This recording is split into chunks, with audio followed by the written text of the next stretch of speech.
Bismillahirrahmanirrahim. Assalamualaikum warahmatullahi wabarakatuh. Waalaikumsalam warahmatullahi wabarakatuh. Alhamdulillah, raditu billahi rabba wa bil islami dina wa bi Muhammadin nabiyya wa rasulah. Rabbi zidni ilma warzuqni fahma. Sahabat dimanapun berada, alhamdulillah pada kesempatan hari ini kita berjumpa dalam satu program podcast Syiar Ramadan Pimpinan Wilayah Muhammadiyah Kalimantan Barat 1443 Hijriah. Tentu dalam program ini nanti kita akan membahas satu tema yang menarik untuk kita bicarakan bersama. Dan saya tidak sendirian, ditemani oleh seorang narasumber yang mungkin sudah tidak asing lagi. Kita sapa dulu sahabat di rumah. Nama narasumber kita yaitu Kak Oktavia Sinta Aryani, MPD. Assalamualaikum Kak Sinta. Waalaikumsalam warahmatullahi wabarakatuh. Pak Sehat ya? Alhamdulillah Ya, sehat sehat. ya. Kak Sinta ini bagi sahabat di rumah sudah tidak asing lagi, dan beliau adalah salah satu ketua pimpinan wilayah Nasyatul Aisyah Kalimantan Baratnya. Masuk periode yang pertama Kakak ya? Periode pertama, Maksudnya, tapi ini sudah mau menginjak terakhir. terakhir ya, Iya. karena pandemi kali ya, ditunda Iya, ya. diperpanjang 2 tahun. Perpanjang.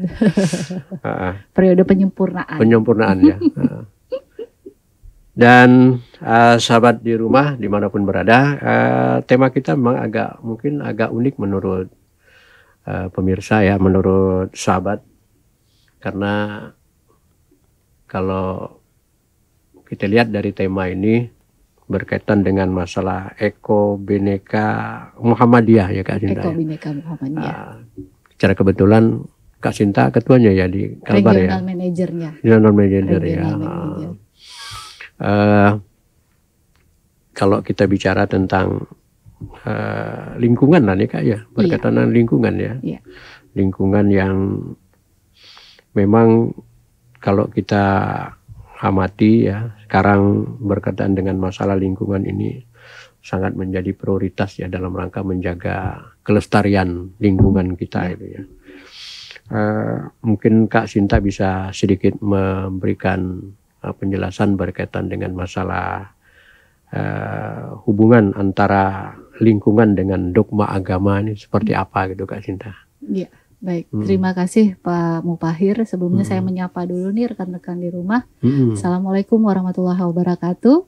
Assalamualaikum. Ya, jadi saya dipercaya oleh pimpinan pusat Muhammadiyah untuk menjadi regional manager pada program Muhammadiyah berupa Eko Bhinneka. Eko Bhinneka ya. Nah, Eko Bhinneka itu adalah suatu hal yang sangat sangat baru, tapi ini barang lama. Karena kalau bicara eko itu kan berarti kan ekologi dan bhinneka. Nah, hubungannya itu berarti kan ke lingkungan, ke ekosistem. Nah, sekarang ada apa nih Muhammadiyah kok mempunyai gawe tentang ekologi kebhinekaan? Tentu saja ada hubungannya dengan apa sih hubungannya antara lingkungan dengan di mata setiap agama. Iya. Nah, artinya agama itu sendiri kan bahwa merupakan suatu pedoman yang digunakan oleh umatnya untuk melakukan suatu tindakan yang diperbolehkan oleh Tuhan, oleh kepercayaannya masing-masing. Nah, kalau menurut agama Islam sendiri, bahwa lingkungan itu adalah merupakan tempat tinggal kita, tempat tinggal dari manusia. Agama apapun juga, bukan hanya agama Islam kan.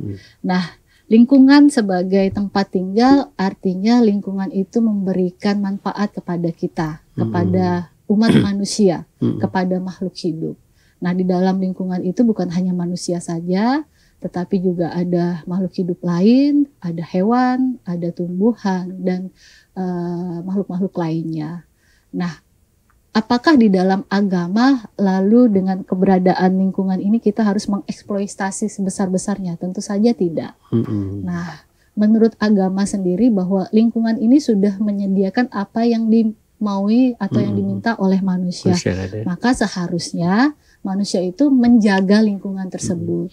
Memanfaatkan lah keberadaan yang sudah Allah berikan di muka bumi. Memanfaatkan keberadaan apa yang sudah Allah berikan, apa yang sudah Tuhan berikan kepada kita.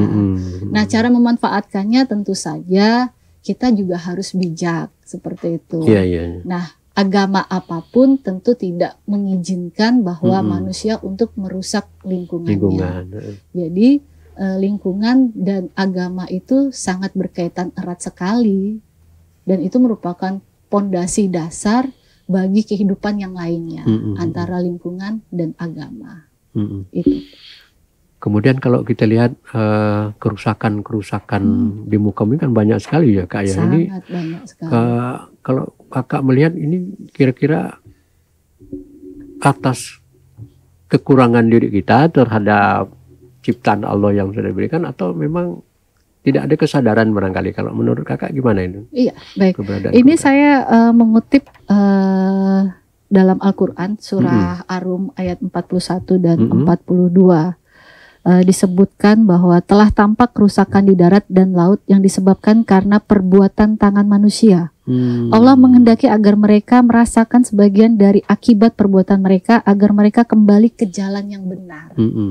Di dalam surah Al-Quran, di dalam agama Islam sendiri sudah termaktub dalam surah Ar-Rum tersebut, bahwa kerusakan yang ada di lingkungan ini sebenarnya hasil dari tangan manusia sendiri.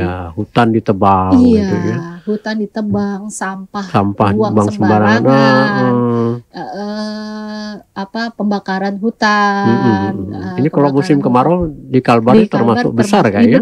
Betul. Nah, kenapa Eko-Bhinneka itu menjadi salah satu titik sasarannya di Kota Pontianak? Karena itu salah satunya termasuk banjir. Banjir. Akan ditilik bagaimana kebinekaan dalam menjaga ekosistem kita. Nah, kerusakan lingkungan itu sendiri sudah pasti yang menyebabkan itu adalah manusia. Manusia merasa sebagai pemilik satu-satunya. Padahal sebenarnya apa yang kita punya sekarang ini sebenarnya bukan warisan, merupakan warisan. Merupakan warisan, bukan kita hidup saat ini loh, gitu kan. Jadi Allah menciptakan langit dan bumi beserta isinya sudah ada dasarnya dalam Quran, ada penjelasan. Tetapi karena mungkin keterbatasan manusia itu, sehingga melakukan kerusakan. Kata orang Melayu itu mentang-mentang ada depan gitu lalu semaunya gitu ya, tidak melihat masa depan dipikirkan. Nanti anak keturunan kita gitu. Kemudian berikutnya gini Kak, persoalan ekologi ini kan Muhammadiyah ya. Apakah hanya Muhammadiyah gitu yang berurusan dengan masalah ini gitu ya? Atau ada hal lain yang memang ini harus dikerjakan ramai-ramai gitu? Ini juga ada gini Kak. Benar.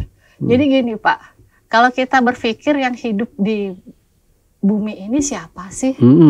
Semua. Kita semua. Tidak memandang bangsa tidak memandang suku, tidak memandang ras, tidak memandang agama, semuanya hidup di bumi. Ada nggak tempat gantinya? Kalau bumi ini terjadi apa-apa, ada kan bisa kita ganti ke planet pindah lain? Sebelah sama kan, negara orang kan? Iya, tidak mungkin kan. Jadi sebenarnya lingkungan ini merupakan tanggung jawab semua umat manusia. Tidak memandang sekelompok orang. Tidak memandang ras, tidak memandang bangsa, tidak memandang suku, tidak memandang agama. Jadi Muhammadiyah melakukan suatu program ini, program Eko-Bhinneka ini, bahwa mari kita bersama-sama tanpa melihat lagi apa sukunya, di mana posisinya, rasnya, agamanya apa, kita bersama-sama menjaga lingkungan ini. Satu konsep dasarnya bahwa lingkungan ini tempat tinggal kita tidak bisa pindah kemanapun juga kalau seandainya lingkungan ini rusak, bumi kita ini rusak, ya kan? Nah, ditambah lagi dengan bahwa tanggung jawab untuk memelihara lingkungan itu bukan hanya terletak pada satu unsur agama saja. Semua agama itu pasti mewajibkan kita untuk bersama-sama menjaga lingkungannya. Nah, biasanya kita terjun nih Pak, aktivis lingkungan. Aktivis lingkungan. Dia concernnya hanya untuk ke lingkungan saja. Atau biasanya beginilah nih kan, kegiatan dari program kerja pimpinan wilayah Nahdlatul Asia maupun pimpinan Muhammadiyah dan Asia itu punya penanaman pohon bakau ya. Itu biasa yang turun menanam itu kan ibu-ibu pakai jilbab. Kan pakai jilbab semuanya nih. Berarti kan satu agama saja. Nah, sekarang Muhammadiyah menggandeng, mengajak yang lain ya. Semua agama kita bersama-sama menjaga lingkungan ini. Jadi kalau kita menjaga lingkungan, membersihkan sungai gitu, jangan satu agama saja. Yuk sama-sama kita melakukan gerakan itu bersama. Jadi Muhammadiyah berada di garda terdepan untuk mengajak yang lain. Untuk mengajak agama lain, pemuda-pemudi. Nah, kenapa saya berbicara masalah pemuda-pemudi? Karena di tangan pemuda-pemudi inilah negara kita bisa digerakkan untuk maju. Ya. Jadi artinya urusan ekologi ini mulai dari tingkat presiden sampai ke bawah harus juga ikut memikirkan ya, karena dampaknya sangat luar biasa dalam hal berkaitan dengan persoalan-persoalan ekologi ini. Kemudian mungkin ada langkah-langkah ya guys, upaya yang paling tegas itu dalam penanggulangan ekologis ini untuk menjaga keutuhan bumi kita ini kira-kira apa gitu Kak? Ya, langkah-langkah yang pertama yaitu kita membentengi iman kita, membentengi iman, karena percuma kita teriak-teriak, ayo kita jaga lingkungan, ayo kita selamatkan dunia ini. Tapi kalau dari niat kita itu tidak punya niat kesana tuh gak ada. Jadi kesalehan lingkungan. Kita bersama-sama mempunyai kesalehan prinsip yang memandang bahwa lingkungan itu adalah merupakan tempat kita tinggal. Jadi ibarat seperti ini Pak, contoh air ya. Kenapa sekarang kalau bukan hanya musim kemarau saja air bersih itu susah kita temui gitu kan. Apalagi kalau sudah musim kemarau kan. Nah, pernah tidak kita berpikir bahwa air itu suatu molekul senyawa yang jika kita kita pergunakan, kita pandang dia sebagai suatu memang bukan makhluk hidup itu, tapi benda itu adalah benda yang kita perlukan, maka molekul itu akan menjadi erat bentuknya, ya, akan menjadi suatu air yang sangat bermanfaat. Kita memandang sesuatu itu jangan memandang bahwa aku harus mengeruk atau memanfaatkannya sebesar-besarnya. Nah, itu yang pertama, kita harus memandang lingkungan dengan kesalehan lingkungan.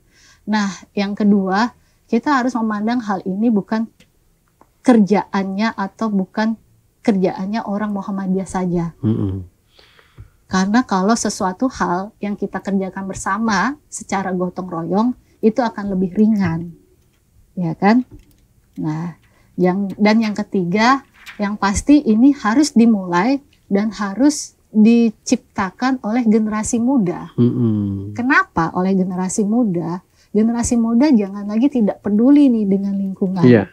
Karena generasi muda sekarang adalah seorang generasi yang sangat diharapkan sekali untuk merubah dunia ini menjadi dunia yang nyaman, menjadi dunia yang hangat, dan menjadi dunia yang ramah terhadap lingkungan. Iya. Kita tertarik dengan kesolehan yang kakak sampaikan tadi ya. Kalau kita lihat memang banyak yang buanglah sampah pada tempatnya. Kalau memang tidak memiliki kesolehan, sudah tahu ada tulisan di situ, dia tidak peduli dengan hal itu. Itu yang contoh sederhana ya. Belum lagi pada saat sudah ditentukan buang sampah di bulan sekian, sudah ada tempatnya. Kadang-kadang tidak mau disiplin menggunakan waktu itu. Ini mungkin salah satu kelemahan ya, kelemahan dari kita memandang bahwa lingkungan itu hanya semata-mata tugasnya bagian kebersihan. Betul. Dan ini kita tidak memiliki kesadaran untuk memandang hal itu.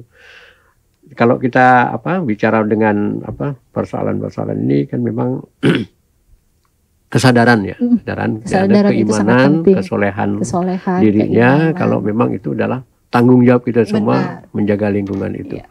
Karena kalau tidak, kita perhatikan sekarang semakin tua dunia ini, kalau tidak kita kelola dengan baik, nanti akan hancur. Generasi kita nanti tidak bisa menikmati ya. Seperti sudah kakak katakan tadi dalam ayat yang mengatakan Iya. bahwa kerusakan itu Karena memang oleh tangan-tangan manusia itu sendiri. Ya, kalau benar. kemudian lingkungan itu akan baik kalau ditangani oleh manusia juga. itu Gitu. juga. Makanya, Iya. jadi Allah menciptakan langit dan bumi besar isinya dilandasi dengan perintah juga dalam Iya, Quran. perintah dalam Al-Quran itu sudah pasti. Jadi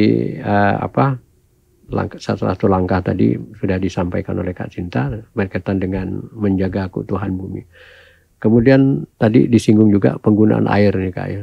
Penggunaan air itu kan setiap manusia kebutuhan itu, terutama air itu sangat dibutuhkan ya. Karena kalau tidak ada air akan berdampak dalam kehidupan kita. Mungkin berkaitan dengan masalah penggunaan air dia. Seperti pemanfaatan ya, kita membutuhkan air untuk hal-hal yang dibutuhkan, sementara keberadaan air yang kita miliki tidak sempurna gitu. Nah, untuk agar tetap terjaga ya, dari kebersihan air. Kalau tadi kan lingkungan kebersihannya, ini berkaitan dengan masalah air nih Kak. Air juga tadi sudah kita sampaikan, semua manusia membutuhkan hal itu. Nah, keberadaan air ini kan perlu akan berdampak kepada lingkungan juga ya, kalau kita tidak memperhatikan keberadaan air itu, terutama pada saat terjadi banjir ya, hujan dan lain sebagainya, kan air memang dibutuhkan, tetapi pada saat air itu berlebihan tentu ini akan berdampak kepada lingkungan kita. Nah, mungkin Kakak juga bisa memberikan bagaimana sih kita menghargai keberadaan air ini supaya tetap penggunaannya bisa bersih, bisa untuk kepentingan apa saja lah ya, di samping untuk kepentingan hidup juga mungkin untuk kepentingan mandi, pakaian dan lain sebagainya, sehingga bisa, mungkin Kakak bisa menyampaikan gimana pengelolaan air ini supaya tetap utuh, baik, bisa dimanfaatkan dengan sebaik-baiknya. Iya. Jadi sahabat semuanya, kalau kita ingin melakukan pengelolaan air yang baik, sekali lagi kembali kepada diri kita masing-masing, kembali kepada niat kita. Kita mulai dulu dari diri kita. Kita jangan menceramahi orang lain dulu, tapi kita harus action diri kita dulu, dan kita harus memberikan contoh nih. Mulai dari saat ini, mulai dari sekarang. Jangan nanti-nanti memulainya. Ibarat seperti ini. Contoh kalau kita mengambil air wudhu ya, Pak ya. Air wudhu itu kan sebenarnya kalau kita menggunakan air, membuka keran cukup besar, itu Kak kadang-kadang mubazir. Mubazir. Nah, bagaimana kita membuka keran cukup kecil saja, dan setelah itu kita juga menginginkan nih, ini sudah ada sih sebenarnya di Jogja, cuman kalau di Kota Pontianak belum ya. Hasil dari limbah kita untuk mencuci itu didaur ulang lagi, ya. Bukan mencuci, habis wudhu. Ya. Habis wudhu itu di masjid kita yang di Al-Furqan ya Pak. Bukan di Jakarta itu. Itu di sini belum ada kan. Habis wudhu, air wudhu ngalir bisa diolah lagi. Nah itu. Nah terus kita melakukan lagi dari hal yang kecil-kecil sebenarnya Pak. Sebenarnya itu bisa kita mulai dari rumah. Dari rumah, apalagi saya seorang ibu ya Pak ya, yang punya anak 4 gitu kan. Nah ketika mereka mencuci tangan saja, apalagi ini musim COVID, kita disuruh sering-sering cuci tangan ya Pak ya. Nah, ibarat kalau kita mencuci tangan, ketika kita mengambil sabunnya itu kan ada kebiasaan kita, keran air itu dibiarkan mengucur, tidak ditutup. Nah, ketika saat kita mengambil sabun, kenapa enggak kita tutup? Dan itu bisa dibiasakan dari mana? Dari rumah. Dan itu sebenarnya pengingatnya siapa? Pengingatnya ini ibu sebagai madrasah yang pertama bagi anak-anak di rumah, dan mencontoh. Anak ini kan mencontoh orang tuanya. Kalau orang tuanya sudah mempunyai sifat hemat, tidak mubazir kepada apapun juga, terutama nanti air juga termasuk seperti itu. Itu. Jadi kita mulai dari diri sendiri, lalu kita harus memberikan contoh. Kita mulai juga saat ini, jangan nanti-nanti. Termasuk kalau ini nih anak, ini mau dekat Lebaran nih Pak, ya Betul tuh. air minuman mineral tuh, Mineral, yang ya. gelas itu kan biasanya Iya, kita bertamu karena sudah kenyang gitu kan, jadi menghormati orang tuan rumah, kita minumlah buka itu air mineral kan. Nah, tapi alhamdulillah sekarang tuh sudah ada air mineral yang kemasannya kecil gitu. Tapi ya sebenarnya itu kembali lagi kepada manusianya lagi. Kalau memang niatnya ingin melakukan cinta lingkungan, terutama air bersih, maka ya niatlah dari diri sendiri mulai hari ini dan mulailah memberi contoh. Ini contoh ya. Jadi mulai dari keluarga lah ya. Dari keluarga itu yang penting. Ya, jadi keluarga itu punya peran penting sangat untuk mengajari supaya kita berhemat terhadap air. Iya, bukan hanya terhadap air, segala lini bidang kehidupan. Keluarga itu punya peranan sangat penting. Jadi kita mencoba merubah kebiasaan. Merubah kebiasaan yang walaupun sulit ya Pak ya. Iya. Jadi jangan mentang-mentang kita di tepi Sungai Kapuas banyak air, lalu penggunaannya semau-maunya gitu. Padahal belum tentu juga itu air bersih atau bukan.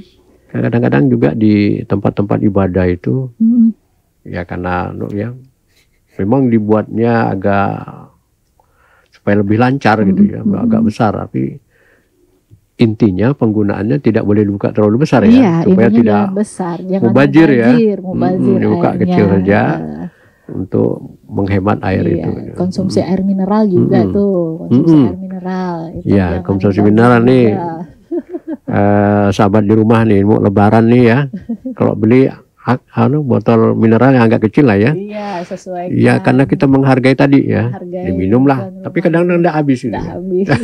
Mubazir juga itu ya. Ya persoalannya sedikit ya. Ayo saya kan Lebaran datang itu ya. Mau minum mau enggak, tapi tidak boleh begitu kan. Ya harus memang terbalik kepada diri kita ya. Oh ini air yang sangat dibutuhkan oleh siapapun. Kita juga harus menjaga keberadaan air ini jangan sampai mubazir kan gitu. Kemudian berikutnya Kak, mungkin ada tip ya. Tip yang ingin hijrah secara ekologis ya, agar sejalan dengan agenda pelestarian lingkungan ini. Mungkin Kak Sinta punya, bagaimana sih tipnya gitu? Kan selama ini mungkin yang sudah terbiasa dengan buang sampah sembarangan, menggunakan, kita ingin berubah gitu. Ingin berubah sesuai dengan agenda pelestarian lingkungan kita yang ada. Iya, baik.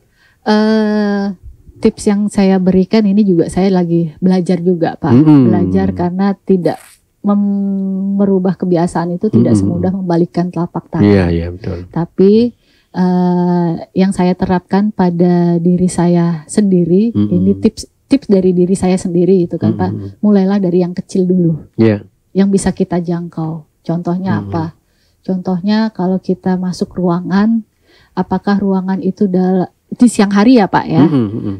Ya tidak perlulah kita menyalakan lampu. Nah, itu mulai dari yang kecil saja. Kita biasakan dari satu tekad, ibarat 1 bulan itu 1 kegiatan yang bisa kamu lakukan untuk menjadi rutinitas kamu. Nah itu contohnya yang tidak sulit. Sederhana ya. Sederhana. Mulailah dari hal yang sederhana dan itu dijadikan kebiasaan dulu. Jadikan kebiasaan sampai 7 hari, sampai 2 minggu, 1 bulan, dan itu menjadikan keseharian kamu. Kalau kamu sudah bisa menyelesaikan satu hal itu, maka kamu beralih lagi ke hal yang lain. Ya, itu dari matikan lampu. Nah, yang kedua, contoh tadi cuci tangan nih. Nah, kalau sudah bisa itu menjadi suatu hal yang keseharian kamu beralih lagi ke kegiatan yang lain. Dan Ketian Kak, kita potong. Kalau berkaitan dengan masalah kebiasaan tadi itu ya, kebiasaan lampu itu.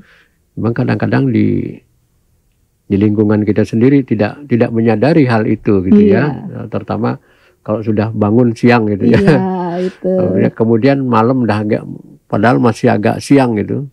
Karena ada dihidupkan. Nah, ini kan termasuk dalam hal pemborosan. Ya, pemborosan dalam. Dan ini Pak, kita harus membiasakan ringan tangan. Ringan tangan ya Pak ya. Ringan tangan tuh dalam arti gini loh.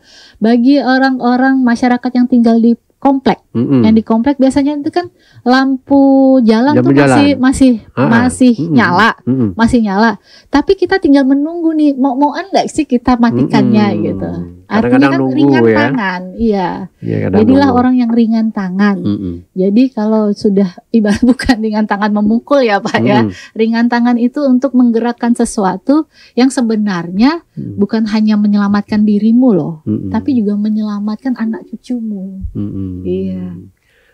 Dan ya masuk ringan tangan itu kadang-kadang kalau kita nih udahlah nanti ada yang matikan, bagiannya petugasnya tidak bisa begitu ya Kak ya. Kalau memang kita lihat itu tidak berfungsi ya sudah kita turun tandar motor matikan gitu ya. Ya memang memulai kesadaran itu agak gimana ya, agak sulit ya, tidak mudah ya merubah keadaan diri kita. Jadi banyak hal tantangan yang harus dihadapi ya ketika. Tetapi kembali kepada kesungguhan dan kesabaran kita yang menghadapi hal itu. Terutama berkaitan dengan buang sampah tadi ya. Buang sampah ya kalau memang sudah dijadwalkan pukul berapa sampai pukul berapa ya ikutilah dengan itu kan melatih kebiasaan disiplin ya. Kedisiplinan kita. Buang sampah tempatnya jangan seenaknya dan lain sebagainya. Karena itu mungkin hari ini tidak berdampak kepada kita ya. Tapi 10 tahun yang akan datang mungkin akan berdampak karena sedikit, apalagi plastik tuh Kak ya. Tidak bisa terurai itu Kak. Sampai itu gimana tuh Kak kalau menangani masalah itu Kak?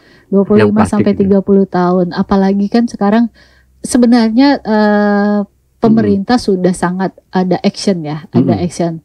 Contohnya di retail, toko-toko retail itu plastik dikasih harus bayar. Tapi sekarang masyarakat tuh Pak. Kata orang Pontianak kan untuk bayar 200 yang penting untuk bisa bawa plastiknya itu gitu kan. Nah, sebenarnya kita harus punya komitmen ya, dan kesadaran Kak. Komitmen, iya sekali lagi kesadaran kembali kesadaran sebenarnya. Kalau ini mau terjadi, kalau ini mau terlaksana, mungkin sebenarnya jangan dikasih pengadaan sama sekali. Jadi memang ya mau tidak mau pada akhirnya kita akan terbiasa membawa tas yang ramah lingkungan dari rumah ketika belanja. Ini kan karena masih ada ketersediaan. Ada kesempatan masih ada kesempatan, makanya hanya sekedar membayar Rp200 ya enggak masalah. Dan itu masih menjadi masalah di dunia, masalah sampah plastik. Apalagi sekarang di benua kita Pak, di lautan Pasifik segala macam itu sampah-sampah plastik ini menjadi salah satu pembunuh musuh utama berarti. Iya, pembunuh musuh utama bagi ekosistem yang ada di laut. Iya, karena mereka terpapar oleh sampah-sampah itu. Dan ya tidak hanya dari satu negara, itu terbawa. Yang nama aliran laut, aliran air kan Pak Kat. Nah, itu menjadi pembunuh nomor 1 bagi ekosistem yang ada di laut. Ekosistem yang di laut memakan itu menjadi racun, kita makan ikannya. Artinya kan masuk lagi ke dalam tubuh kita. Apakah kita pernah berpikir sampai ke sana? Ternyata tidak pernah. Dan air ledeng juga ke rumah kita kan? Iya. Untuk mandi juga. Nah, kan sebenarnya ini satu lingkaran yang tidak terputus sebenarnya. Karena ya ini bumi. Ya, bumi ini saling bergantung. Kita sebenarnya manusia yang bergantung kepada bumi, membutuhkan. Tapi kita sekali lagi ya memang harus mempunyai kesalehan terhadap lingkungan itu yang harus kita tingkatkan. Baik Kak, ini kan program besar Muhammadiyah ini gitu ya. Program besar Muhammadiyah yang diamanahkan sebagai manajer ya. Regional manager itu kan suatu pekerjaan yang tidak mudah gitu. Nah, mungkin Kakak bisa menyampaikan program-program boleh katakan program unggulan yang prioritas yang harus segera dilaksanakan di Kalimantan Barat ini. Kira-kira apa tuh Kak? Baik, untuk Ekobineka sendiri ini sebenarnya terlaksana di beberapa daerah Pak, yaitu di Maluku Utara, itu di bawah Muhammadiyah. Terus di Kalimantan Barat juga itu di bawah Muhammadiyah, di Banyuwangi dan Solo itu di bawah pimpinan Pusat Nahdlatul Aisyah, dan di Bandung itu di bawah Fatayat NU. Nah, dari program Ekobineka ini bagaimana kita bersama-sama mengajak seluruh lapisan agama kita untuk menjaga ekologi kita, ekosistem kita. Nah, kegiatan apa itu disesuaikan dengan kekhasan dari regional masing-masing. Nah, karena Kota Pontianak ini identik dengan aliran sungainya, identik dengan tanah gambutnya, dan satu lagi identik dengan daerah kulinernya, Pak. Oh, gitu ya. Iya. Jadi Kota Pontianak itu kan daerah wisata kuliner. Daerah wisata kuliner yang terkenal di mancanegara pun terkenal. Nah, jadi dalam program Ekobhinneka ini kita mengunggulkan kegiatan ekosistem apa yang sesuai dengan kekhasan dari masing-masing regionalnya. Nah, insya Allah di regional Kalimantan Barat kita akan membuat sekolah sungai, Pak. Sekolah sungai. Itu. Ya, sekolah sungai ibarat kita akan menggerakkan seluruh masyarakat yang berada di bantaran Sungai Kapuas itu untuk melakukan ini kan program selama 4 tahun, Pak. Jadi untuk tahun pertama ini kami edukasi lah modelnya. Iya, edukasi terlebih dahulu. Lalu kami akan merekrut sahabat-sahabat Ekobhinneka yang kami beri nama SEKA. Sahabat-sahabat Ekobhinneka itu perwakilan dari berbagai agama yang ada di kota kita, dan itu juga sudah terlaksana, Pak, campaign community-nya kemarin di awal bulan Maret, dan insya Allah kita juga sudah mendapat izin dari ketua-ketua PGI, Walubi, Matakin. Nah, itu semua mereka siap menurunkan pemuda-pemudinya untuk bersama-sama membantu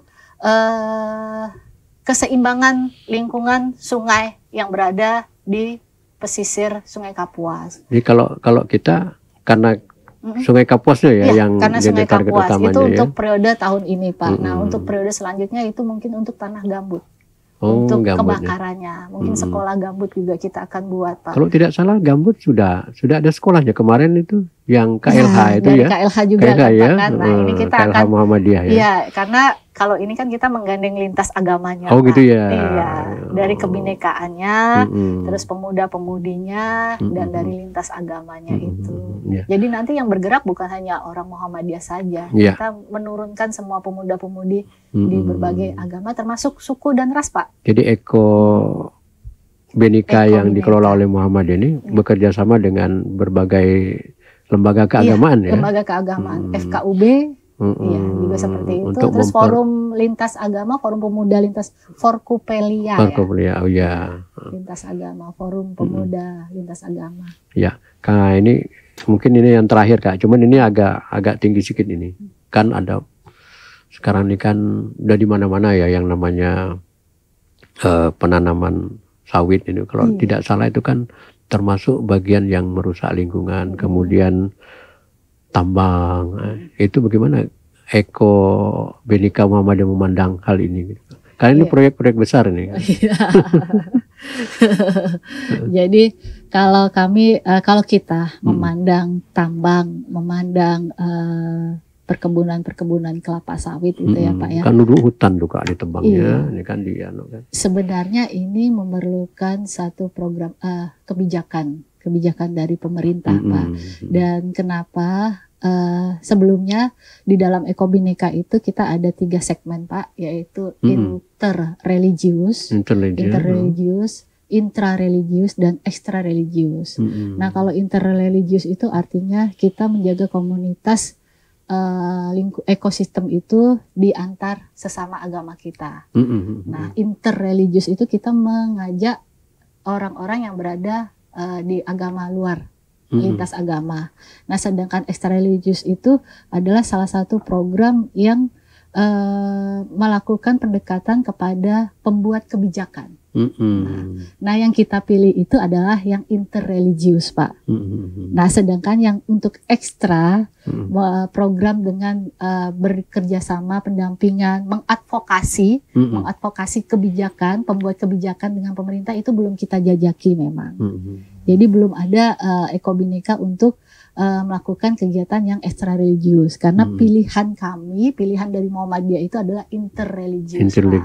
Nah, memandang itu secara pribadi, memandang tentang permasalahan lingkungan, tambang yang ada di Kalimantan Barat, itu lubang-lubang tambang yang menjadi danau, yang danau pun itu tidak bisa dimanfaatkan.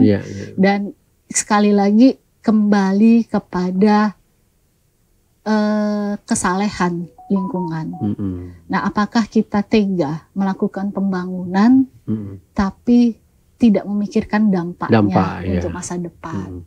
Artinya harus mungkin pemerintah lah ya dalam menjaga lingkungan. Nggak bisa kita bekerja sendiri Pak kalau tidak ada dukungan dari pemerintah. Ya, berkaitan dengan program inilah ya. Berkaitan dengan program. Apalagi penanaman sawit, kemudian tambang emas, kan. Kalau yang mungkin yang berizin dia paham lah ya. Karena dikari aturan ya. Lingkungannya telah dianalisis ya Pak. Ya, ini harus seperti yang ini. Liar yang liar ini yang sangat berbahaya. Apalagi kalau hanya masyarakat kecil mungkin tidak, dampaknya juga tidak terlalu ini ya Pak ya, signifikan. Kata orang Melayu tidak akan diperhatikan lah gitu. Tidak signifikan. Jadi itu Pak. Memang kalau pemerintah yang ikut campur mungkin akan. Mungkin yang terakhir nih Kak, mungkin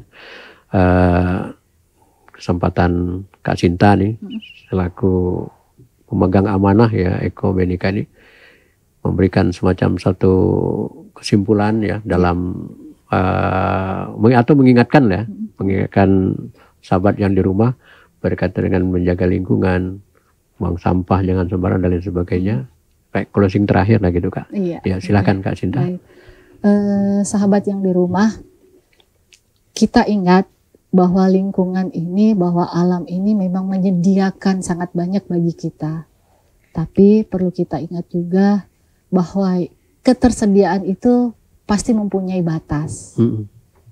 Dan bagaimana kita merecycle kembali ketersediaan itu pastinya membutuhkan waktu yang cukup lama bagi kita untuk memperbaikinya, untuk mengadakannya kembali. Nah, yang selalu harus kita ingat bahwa kita hidup di dunia ini bukan hanya manusia sendiri. Ada makhluk-makhluk lain yang memerlukan bumi ini. Jadi yang pastinya ketika kita selalu ingat bahwa alam ini adalah merupakan ciptaan Tuhan dan kita juga merupakan ciptaan Tuhan, itu artinya keberadaan kita sejajar dengan makhluk yang lainnya. Dan kita adalah merupakan khalifah di muka bumi. Sebagai khalifah, kita juga harus menjadi contoh, harus menjadi suri toladan bagi makhluk-makhluk yang lainnya. Itu saja pesan saya. Dan sekali lagi, Eko Bhinneka tidak akan bisa terlaksana dengan baik jika tidak ada dukungan dari pemuka atau tokoh-tokoh agama manapun juga. Karena yang pastinya setiap agama mengajarkan bahwa kita harus selalu menjaga bumi ini. Itu saja Pak, terima kasih. Baik, terima kasih Kak Sinta. Sahabat di rumah, karena kita dibatasi oleh waktu, kita harus mengakhiri perjumpaan kita pada hari ini. Dan terima kasih Kak Sinta yang sudah hadir. Banyak hal yang sudah dibahas pada kesempatan hari. Mudah-mudahan bermanfaat bagi sahabat di rumah dan bagi kita semua. Tentu kita kembali ke pribadi kita untuk melaksanakan tanggung jawab menjaga lingkungan. Tapi apa yang disampaikan oleh Kak Sinta tadi. Dan barangkali ini yang dapat kita sampaikan pada kesempatan hari ini. Saya Ahmad Mufahir, mohon maaf apabila dalam memandu acara ini kurang berkenan, dan saya akhiri. Nasrul minallah wa fatun qarib. Assalamualaikum warahmatullahi wabarakatuh.